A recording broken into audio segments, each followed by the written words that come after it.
तो कहानी की शुरुआत में हमें दिखाया जाता है कि सूरज धीरे धीरे पृथ्वी के पास आ रहा है, जिस वजह से पृथ्वी के सभी इलाकों में आग और सूखा फैलने लगा है। इसलिए जल्दी ही साइंटिस्ट पृथ्वी पर आने वाली सोलर क्राइसिस के खतरे के बारे में पूरी दुनिया में अनाउंस करने लगते हैं, जिसमें वो सभी को बताते हैं कि अगर सूरज इसी स्पीड से आगे बढ़ता रहा तो सूरज 100 सालों में पृथ्वी को अपने बीच समा के खत्म कर देगा और 300 सालों बाद वो पूरे सौर मंडल को ही खत्म कर देगा। इसलिए पृथ्वी को बचाने के लिए UEG यानी यूनाइटेड अर्थ गवर्नमेंट मूविंग माउंटेन नाम के एक प्रोजेक्ट पर काम करने का फैसला करती है। इस प्रोजेक्ट के अकॉर्डिंग साइंटिस्ट काफी सारे बड़े बड़े इंजन्स बनाकर पृथ्वी के अलग अलग हिस्सों में इंस्टॉल कर देंगे, जिसकी मदद से पृथ्वी को सौर मंडल से बाहर ले जाकर बचा लिया जाएगा। लेकिन इस प्रोजेक्ट में काफी खर्चा होने वाला था, साथ ही खाने पीने के रिसोर्सेज भी दिन प्रतिदिन खत्म होते जा रहे थे, जिस वजह से लोग दंगे और प्रोटेस्ट करने लगे थे। इन प्रोटेस्ट में वो लोग शामिल थे जिन्हें किसी भी अंजाम या खतरों की परवाह नहीं थी, क्योंकि इन लोगों का मानना था कि जो खतरा अभी तक पृथ्वी पर नहीं आया है उसके लिए गवर्नमेंट इतना बड़ा रिस्क लेकर पृथ्वी और मानव जाति को खतरे में डाल रही है। वहीं दूसरी ओर UEG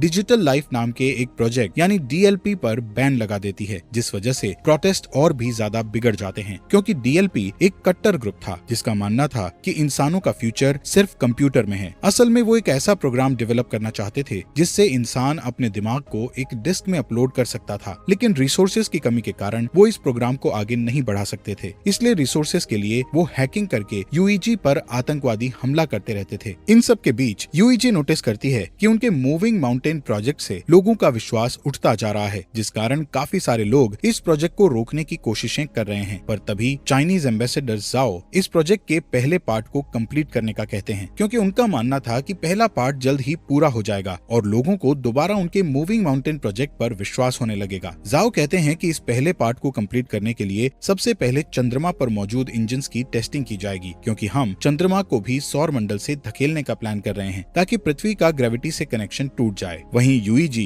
इस टास्क को कंप्लीट करने के लिए कई लोगों को एस्ट्रोनॉट्स के रूप में ट्रेन करने वाली थी, इसलिए वो कुछ सोल्जर्स को बेस पर इकट्ठा करती है, जहां हम लियू नाम के एक पायलट को देखते हैं। तभी लियू देखता है कि बेस प्रोटेस्टर्स से घिरा हुआ है और गार्ड्स उन्हें रोकने की कोशिश कर रहे हैं। उसी वक्त एक प्रोटेस्टर बेस के अंदर घुस आता है, पर हैन नाम की लड़की उस आदमी को मारकर नीचे गिरा देती है। ये देखकर लियू हैन से काफी इंप्रेस होता है और उसके साथ जिंदगी गुजारने के सपने देखने लगता है। इसके बाद सभी ट्रेनीज को एक एलिवेटर में बैठकर अंतरिक्ष में भेज दिया जाता है, क्योंकि उनका पहला टेस्ट अंतरिक्ष में होने वाला था। ये अभी तक का सबसे ऊंचा एलिवेटर था। इस एलिवेटर के ऊपर जाने की स्पीड इतनी तेज थी कि कुछ ट्रेनीज बेहोश हो जाते हैं, जिस कारण वो उस स्टेशन को भी नहीं देख पाते जो कि मूविंग माउंटेन प्रोजेक्ट के लिए बनाया जा रहा था। यहाँ सभी ट्रेनीज को फाइटिंग स्किल्स सिखाते हुए फायर आर्म्स का यूज करना सिखाया जाता है। इसके अलावा उन्हें बार बार एलिवेटर से ट्रेवल करवाया जाता है ताकि उन्हें फ्यूचर में एलिवेटर से ट्रेवल करने में किसी भी तरह की परेशानी का सामना ना करना पड़े। साथ ही सभी का मेडिकल टेस्ट करके उन्हें डेली एक्सरसाइज करवाई जाती है। इस ट्रेनिंग के दौरान लियू और हैन एक दूसरे को पसंद करने लगते हैं और उन्हें प्यार हो जाता है। फिर एक दिन लियू गार्ड को सिगरेट की घूस देता है और बेस के अंदर एक गुलदस्ता ले आता है, जिसे वो हैन को देते हुए उसे प्रपोज कर देता है। इसी सुबह एस्ट्रोनॉट्स का एक नया बैच वहाँ आता है और एलिवेटर में शामिल हो जाता है। तभी अचानक से बेस में मौजूद ड्रोन्स बाहर आने लगते हैं, जिससे इंजीनियर्स को पता चलता है कि उनका सिस्टम हैक हो गया है। इसी दौरान एलिवेटर अपने शेड्यूल से पहले ऊपर जाने लगते हैं। दूसरी ओर एलिवेटर में शामिल हुए नए एस्ट्रोनॉट्स अपने कपड़े बदलने लगते हैं। तब लियू और हैन नोटिस करते हैं कि नए एस्ट्रोनॉट्स ट्रेनीज के नाम की यूनिफॉर्म पहन रहे हैं, जिससे वो समझ जाते हैं कि वो लोग कोई एस्ट्रोनॉट्स नहीं बल्कि आतंकवादी हैं। यहाँ बेस में सभी ड्रोन्स अटैक करके आग लगाने लगते हैं, जिन्हें रोकने के लिए पायलट उन पर अटैक करते हैं, लेकिन ड्रोन्स पर निशाना नहीं बना सकते थे, क्योंकि साइंटिस्ट ने सिस्टम को इस तरह बनाया था कि वो अपने ड्रोन्स पर अटैक ना कर सके। वहीं ड्रोन्स हैक हो चुके थे, इसलिए वो सिस्टम पर अटैक कर रहे थे। इस तरह अटैक करते हुए ड्रोन्स एक एलिवेटर को नीचे गिरा देते हैं। दूसरी तरफ एलिवेटर में आतंकवादी सभी ट्रेनीज से उनकी ID चुराते हैं और सभी गेट्स को बंद करके ट्रेनीज की कुर्सियों को लॉक कर देते हैं। यहाँ जो भी उन लोगों को रोकने की कोशिश करता है उन्हें बुरी तरह पीटा जाता है। इस एलिवेटर के दूसरे रूम में लियू होता है, जो कि अपनी कुर्सी छोड़ देता है और अपने चश्मे का यूज करके गेट की लॉक स्क्रीन को धूप से जलाकर गेट ओपन कर लेता है। इस गेट की दूसरी साइड जाकर लियू देखता है कि उसका एक साथी बुरी तरह घायल है, क्योंकि आतंकवादियों ने उसे बुरी तरह पीटा था। इसलिए लियू उन आतंकवादियों के पीछे जाता है और उनसे लड़ने लगता है। इस फाइट में एक आतंकवादी ऊंचाई से गिरकर मर जाता है, जिसके बाद लियू एक फायर एक्सटिंग्विशर को लेकर दूसरे आदमी का पीछा करता है। इस बीच वो आतंकवादी चोरी की गई ID से एलिवेटर को स्टेशन तक पहुंचा देता है। ठीक उसी समय ड्रोन उन पर एक मिसाइल से अटैक करते हैं। इस दौरान बेस में साइंटिस्ट 550C नाम के इंटेलिजेंट क्वांटम क्वांटम कंप्यूटर की मदद से सिस्टम को हैकर से सेफ कर लेते हैं, जिसके तुरंत बाद ड्रोन्स जमीन पर गिरकर ब्लास्ट हो जाते हैं और फिर साइंटिस्ट द्वारा एलिवेटर को वापस नीचे खींच लिया जाता है। यहाँ ल्यू अभी भी उस आतंकवादी से लड़ रहा था। तभी हैन एक मैकेनिकल हाथ की मदद से विंडो को तोड़ती है और ल्यू के पास आकर उस आतंकवादी को मारने में उसकी मदद करती है। इसके बाद हैन गुस्से में ल्यू से दोबारा फ्लावर्स मांगती है, क्योंकि इस फाइट के दौरान उसके सभी फ्लावर्स टूट चुके थे। तभी अचानक से उसका स्टेशन बेस पर गिरने लगता है, क्योंकि उस आतंकवादी ने मरने से पहले डेटोनेटर दबा दिया था। ये स्टेशन बेस पर गिरकर क्रैश हो जाता है, जिससे बेस पर मौजूद बिल्डिंग्स ब्लास्ट हो जाती है और एलिवेटर भी अचानक से जमीन पर गिर जाता है, जिससे सभी ट्रेनीज भी इस एक्सीडेंट के शिकार बन जाते हैं। हालांकि ल्यू और हैन सही सलामत होते हैं। इसी दिन न्यूज पर बताया जाता है कि इस ब्लास्ट में लगभग 3000 लोगों की जान जा चुकी है और 5 से भी ज्यादा लोग घायल हुए हैं। यूईजी के बनाए स्टेशन के क्रैश होने के कारण कई लोगों की जानें गई थी, इसलिए लोग और भी प्रोटेस्ट करने लगते हैं। इस प्रोटेस्ट में आतंकवादी हमले और दंगे भी होते हैं। सभी प्रोटेस्टर गवर्नमेंट से डीएलपी को वापस लेने की मांग कर रहे थे। यहाँ जाओ अपनी असिस्टेंट से उस स्पीच को पढ़ने के लिए कहता है जिसे उसने यूईजी के प्रोजेक्ट में विश्वास रखने के लिए लिखा था। इसी दौरान जाओ अमेरिकन एम्बेसडर के साथ बातचीत करता है और उनसे प्रोजेक्ट पर काम करने के लिए एक और मौका मांगता है। कुछ हफ्ते बाद क्रायो स्लीपिंग पॉड्स में लोगों को रखकर चंद्रमा पर भेजा जाता है, ताकि वो चंद्रमा पर जाकर इंजन्स पर काम जारी रख सकें। इस बीच हैंग्यू नाम का कंप्यूटर इंजीनियर क्रायो स्लीप से उठता है, जो कि 550A नाम के एआई और उसकी बेटी याया की एक रिकॉर्डिंग को चेक करता है। दरअसल 550A की मदद से ही याया हैंग्यू से बात करती थी। यहाँ पता चलता है कि हैंग्यू पहले डीएलपी के लिए काम करता था, लेकिन 550C तक पहुँचने के लिए वो चंद्रमा पर काम करने आया है। असल में 500C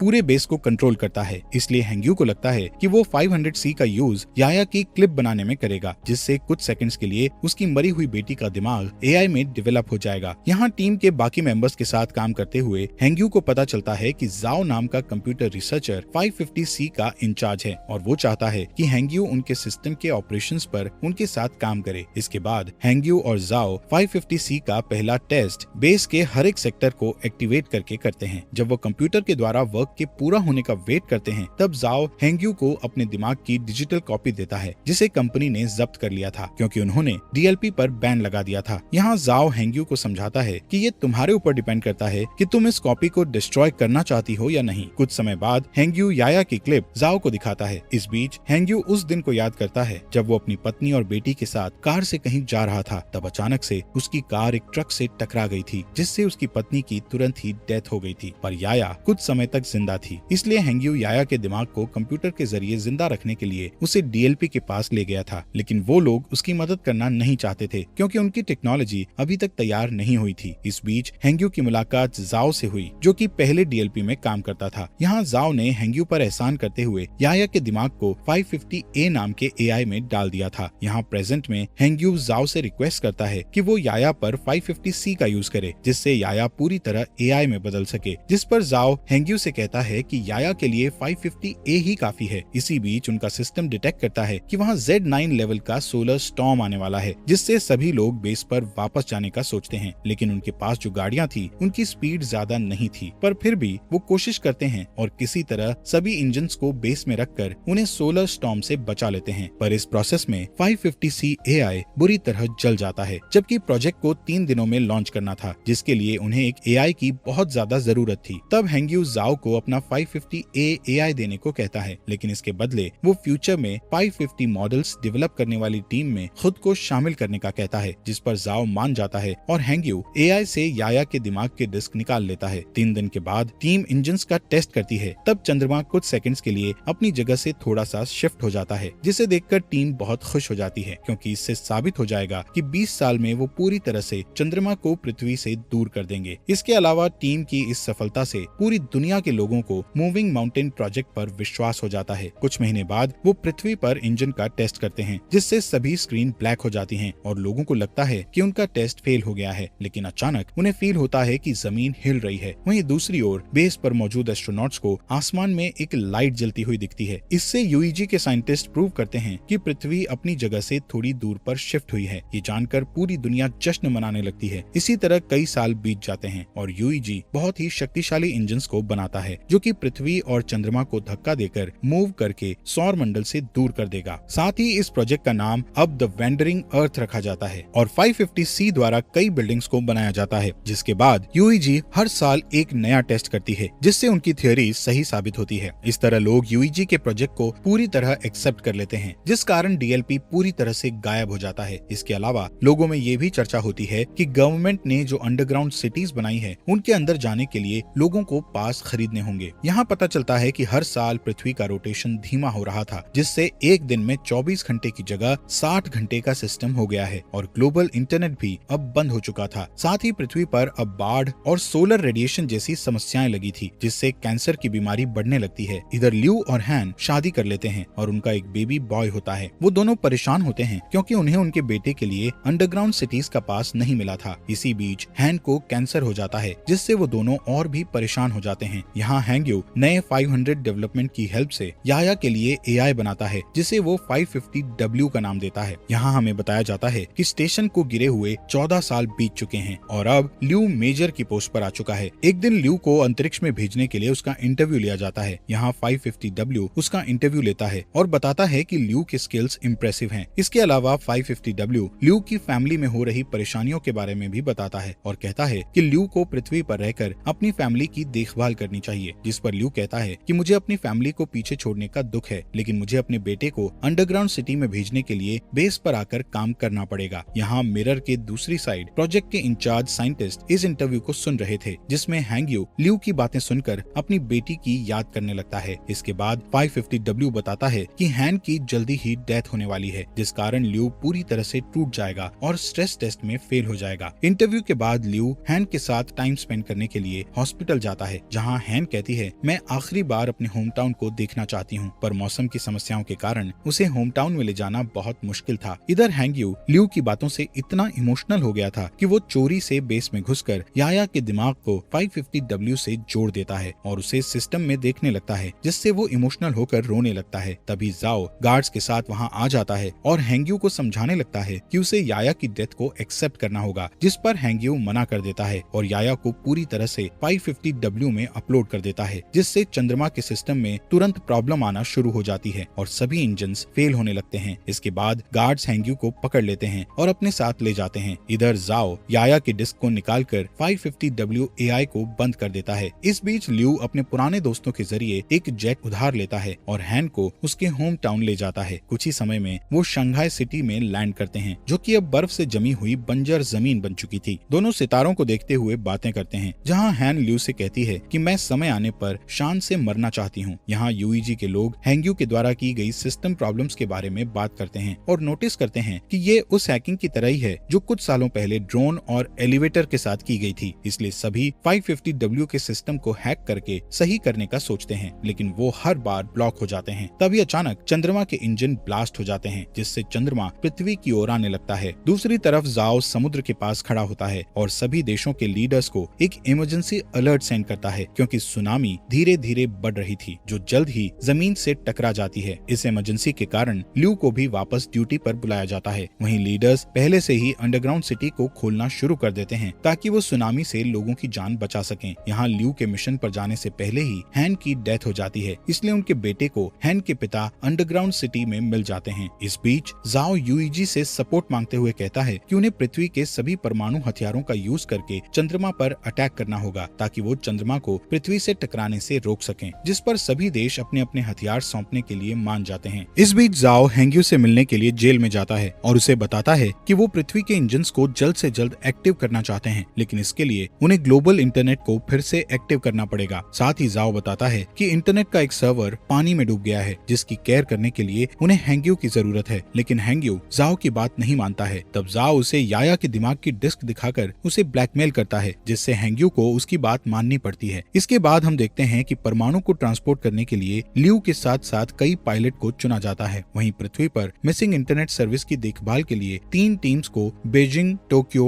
और डैलस भेज दिया जाता है। इसके बाद चुने हुए पायलट्स शटल्स के साथ चंद्रमा के लिए रवाना हो जाते हैं, जहां अंतरिक्ष में एस्ट्रॉइड्स प्लैनेट तेजी से शटल से टकराने लगते हैं, जिससे कई शटल्स क्रैश हो जाते हैं और टीम को 200 हथियारों का लॉस हो जाता है। इस वजह से अब उनके पास सिर्फ 180 हथियार ही बचे होते हैं। थोड़ी ही देर में बाकी के शटल्स चंद्रमा की सतह पर आ जाते हैं, लेकिन तभी एस्ट्रॉइड्स एक शटल को हिट कर देता है, जिससे ल्यू की शटल भी क्रैश हो जाती है। इसलिए उन्हें मजबूरन जमीन पर उतरना पड़ता है। इस दौरान उन्हें 384 हथियारों का फिर से लॉस हो जाता है। यहाँ बचे हुए लोग टेप को ढूंढने लगते हैं ताकि वो उनके टूटे हुए हेलमेट को ठीक करके अपने घाव पर पट्टी कर सकें। इसके बाद वो लोग तय करते हैं कि वो लोग बचे हुए हथियारों को पैदल ही चंद्रमा पर फिट कर देंगे, पर ल्यू नहीं चाहता था कि इस काम को करके यंग लोग मारे जाएं, इसलिए वो अकेला शटल से बाहर आकर गेट को बंद कर देता है। यहाँ पृथ्वी पर तीनों टीम्स सर्वर की जगह पर पहुंचकर पानी के नीचे चली जाती हैं, जहाँ ड्रोन और स्पेशल टूल्स की मदद से हैंग्यू की टीम बिल्डिंग में जाती है और सर्वर का दरवाजा ढूंढने लगती है। लेकिन जब वो दरवाजे को जबरदस्ती खोलते हैं तो उनका एक आदमी बुरी तरह घायल हो जाता है। तब जाओ उसके घावों को सही करने की कोशिश करता है, लेकिन उनके पास घाव को ठीक करने के लिए कोई सामान नहीं था, जिस कारण उस आदमी की डेथ हो जाती है। जिसके बाद हैंग्यू और जाओ इंटरनेट को वापस लाने के लिए कनेक्शन बनाने का डिसीजन लेते हैं। दूसरी तरफ ल्यू हथियारों को एक ट्रक से ले जाने लगता है। तभी अचानक चंद्रमा का मलबा पृथ्वी से टकराता है, जिस वजह से बिल्डिंग्स हिलने लगती है और कुछ हार्डवेयर जाओ के पैर पर गिर जाते हैं, जिससे वो बुरी तरह फंस जाता है। तभी उस रूम में पानी भरने लगता है। दूसरी ओर हैंग्यू अपने ड्रोन की मदद से भी रूम का गेट नहीं खोल पा रहे थे, इसलिए जाओ उसे जल्दी से पासवर्ड की दे देता है, पर इस दौरान जाओ की पानी में डूबने से डेथ हो जाती है। इसके बाद चंद्रमा का मलबा पृथ्वी की मेजर लोकेशंस को डिस्ट्रॉय करने लगता है, जिससे अंडरग्राउंड सिटीज में जा रहे लोग पैनिक होने लगते हैं। वहीं यूईजी में जाओ को बुरी खबर मिलती है कि उनके पास परमाणु हथियारों का एक साथ ब्लास्ट करने के लिए समय नहीं है, जिससे जाओ उम्मीद खो देता है। पर तभी उसका एक आदमी उसे सोल्यूशन बताता है कि अगर वो अंतरिक्ष में और भी एस्ट्रोनॉट्स को भेज देंगे तो हथियारों को मैनुअली ब्लास्ट किया जा सकता है, यानी कि सभी एस्ट्रोनॉट्स को अपना सेक्रीफाइस करके दुनिया को बचाना होगा। इस ऑपरेशन के लिए 300 लोगों की जरूरत थी। यहाँ एक पुराना पायलट कहता है कि ऐसा करना हमारा कर्तव्य है, पर यंग लोग फ्यूचर की देखभाल करने के लिए हैं, इसलिए उनका सेक्रीफाइस ना किया जाए। उस पायलट की बात मानते हुए सभी पुराने पायलट्स को एस्ट्रोनॉट्स की टीम के साथ चंद्रमा पर पहुंचा दिया जाता है, जहां ल्यू उन्हें आता हुआ देखकर चौंक जाता है, लेकिन उसका कम्युनिकेटर टूट गया था, इसलिए वो पृथ्वी पर वापस लौटने से पहले अपने पुराने टीचर और ट्रेनिंग पार्टनर्स को गुड बाय नहीं बोल पाता है। दूसरी ओर यूईजी बताती है कि टोक्यो और डैलस के सर्वर वापस आ चुके हैं, लेकिन बीजिंग का सर्वर अभी तक नहीं आया है। यहाँ बीजिंग में हम हैंग्यू को देखते हैं, जिसके रूम में पानी भरने लगता है और वो की को सही कंप्यूटर से नहीं जोड़ पाता। तभी चंद्रमा पर एस्ट्रोनॉट्स सभी परमाणु हथियारों को ब्लास्ट करने लगते हैं। ठीक उसी समय हैंग्यू भी उसकी माइंड डिस्क को एक कंप्यूटर से जोड़ देता है, जिससे चंद्रमा बुरी तरह ब्लास्ट हो जाता है। पर अब चंद्रमा का मलबा तेजी से पृथ्वी की ओर आ रहा था, इसलिए पृथ्वी को जल्द ही वहाँ से हटाने की जरूरत होती है। यहाँ हैंग्यू याया की क्लिप को एक्टिव करता है और उसे की दिखाकर अंदर से इंटरनेट को एक्टिव करने के लिए कहता है। तभी रूम में पानी भर जाता है, जिससे हैंग्यू की भी डेथ हो जाती है। वहीं चंद्रमा का मलबा पूरी दुनिया में गिरने लगता है। तभी यूईजी इमरजेंसी मैसेज भेजकर बताता है कि उनका मिशन फेल हो चुका है, जिससे शहरों में दंगे होने लगते हैं। वहीं जाओ हार नहीं मानता और अपनी टीम को इंजन्स में आग लगाने को कहकर उन्हें उल्टी गिनती शुरू करने को कहता है। इसी दौरान बीजिंग में हैंग्यू का दिमाग अचानक कंप्यूटर के अंदर एक्टिव हो जाता है, जहाँ वो अपनी बेटी से दोबारा मिलकर बहुत खुश होता है। इसके बाद हैंग्यू एआई में जाकर इंटरनेट सर्वर को एक्टिव कर देता है। तभी जाओ के आदेशों का पालन करते हुए एक आदमी इंजन्स को स्टार्ट कर देता है और फिर देखते ही देखते पृथ्वी मूव करने लगती है और चंद्रमा के मलबे से बच जाती है। ये देखकर पूरी दुनिया के लोग जश्न मनाते हैं। यहाँ ल्यू शटल से ही पृथ्वी को हिलते हुए देखता है, इसलिए वो जल्दी से वीडियो रिकॉर्ड करता है ताकि वो अपने बेटे को ये सीन दिखा सके। दूसरी ओर हैंग्यू और याया के दिमाग का बैकअप 550W में एक साथ मिक्स हो जाता है। इसके बाद हमें 7 साल बाद का सीन दिखाया जाता है, जहाँ पृथ्वी वापस से 24 आवर के सिस्टम में आ चुकी है और जाओ रिटायर्ड हो चुका है। लेकिन अब उनकी असिस्टेंट यूईजी में उनकी लेगेसी को आगे बढ़ा रही है। अब क्योंकि चंद्रमा से उनको कोई भी खतरा नहीं है, इसलिए वो अपने प्लान का सेकंड पार्ट शुरू करते हैं, जिसमें वो 10 साल के अंदर जुपिटर प्लैनेट के पास से उड़ेंगे और फिर पृथ्वी को हमेशा के लिए सौर मंडल से बाहर कर देंगे। इसलिए इंजन्स पर नजर रखने के लिए एक स्पेस स्टेशन बनाया गया है, जिसका इंचार्ज ल्यू है। और इसी के साथ ये मूवी यहीं पर खत्म हो जाती है।